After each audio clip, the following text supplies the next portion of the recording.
ಒಂಟಿ ಮಹಿಳೆಯರನ್ನ ಬೆದರಿಸಿ ಚಿನ್ನಾಭರಣ ದೋಚುತ್ತಿದ್ದ ಪುರಸಭೆ ಮಾಜಿ ಅಧ್ಯಕ್ಷ ಇದೀಗ ಲಾಕ್ ಆಗಿದ್ದಾನೆ ಕಣ್ರಿ.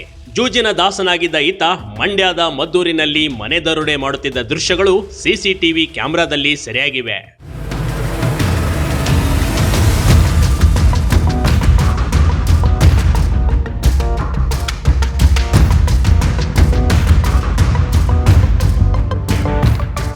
ಅಂದಹಾಗೆ ಈ ರೀತಿ ಕಳ್ಳತನ ಮಾಡ್ತಿರುವ ಮದ್ದೂರಿನ ಮಾಜಿ ಪುರಸಭೆ ಅಧ್ಯಕ್ಷ MK ಮರಿಗೌಡ ಕಳೆದ ಆಗಸ್ಟ್ 26ರಂದು ಮುಸುಕುಧಾರಿಯಾಗಿ ಬಂದು ಮದ್ದೂರಿನ ದೊಡ್ಡಿ ಬೀದಿಯ ಗ್ಯಾಸ್ ಚಂದ್ರು ಅವರ ಮನೆಗೆ ನುಗ್ಗಿ ಕಳ್ಳತನ ಮಾಡಿದ್ದ.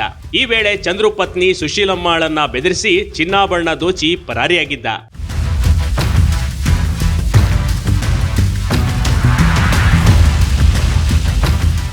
ಕಳ್ಳತನ ಮಾಡಿ ಒಡವೆಯನ್ನ ಮಳವಳ್ಳಿ ತಾಲೂಕಿನಲ್ಲಿ ಗಿರ್ವಿ ಇಟ್ಟಿದ್ದ ಈ ಅಸ್ಸಾಮಿ ತನ್ನ ಜೂಜಿನ ಚಟಕ್ಕೆ ಬಿದ್ದು ಈ ರೀತಿ ಕಳ್ಳತನದಲ್ಲಿ ತೊಡಗಿಕೊಂಡಿದ್ದ ಈ ಮರಿಗೌಡ. ಗಣೇಶ ಹಬ್ಬ ಇದ್ದ ಕಾರಣ ತನಿಖೆ ವೇಳೆ ವಿಳಂಬವಾಗಿತ್ತು.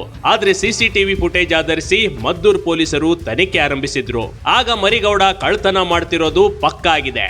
ಈತನಿಂದ 50 ಗ್ರಾಂ ಚಿನ್ನದ ಒಡವೆ ಮತ್ತು ವಜ್ರದ ಹರಳಿನ ಓಲೆಯನ್ನ ಪೊಲೀಸರು ಜಪ್ತಿ ಮಾಡಿದ್ದಾರೆ. ಆರೋಪಿಯನ್ನ ವಶಕ್ಕೆ ಪಡೆದುಕೊಂಡು ನ್ಯಾಯಾಂಗದ ಬಂಧನಕ್ಕೆ ಒಪ್ಪಿಸಿದ್ದಾರೆ. Big TV Karnataka, Mandya. Big TV Karnataka YouTube ಚಾನಲ್ಗೆ ಈಗಲೇ ಸಬ್ಸ್ಕ್ರೈಬ್ ಮಾಡಿ. ಧನ್ಯವಾದಗಳು.